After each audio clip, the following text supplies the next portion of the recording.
Orang wajib kena cuba resepi ini. Sangat sedap.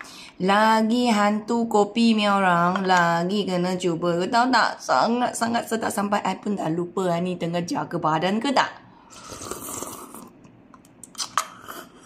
Buat pun senang. Korang hanya perlu ambil satu sachet mini Avo Black Coffee. Ini coffee punya preset. Dia ada 3 preset koko original. Ini kopi punya. Satu sachet ni campur dengan 2 sudu. Sudu inilah biasa kita guna makan nasi punya sudu.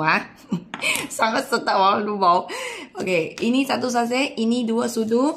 Okey, rendam dengan air 200 ml macam ni. Tambah lagi 3 biji kurma aswa yang kecil. 3 biji kecil. Macam ni. Mini punya kecil. Kalau yang ada besar punya kurma, ambillah 1 ke 1,5 sudah cukup punya. So, kasih semua. Ini kurma biasa I potong kecil-kecil lah. Macam ni.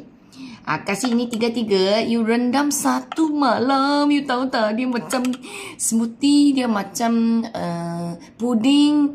Dia macam dessert. Ayo, sedap. Tapi tak ada tambahan gula. Semua ini khasiat saja. Tak ada tambahan-tambahan. Bahan kimia ni semua nampak. Lagi ada halal. Korang tengok semua ni yang baik saja. Okay, ramuan dia pun cukup simple. Tak ada panjang-panjang punya bahan-bahan yang badan kita tak perlu. Tak ada.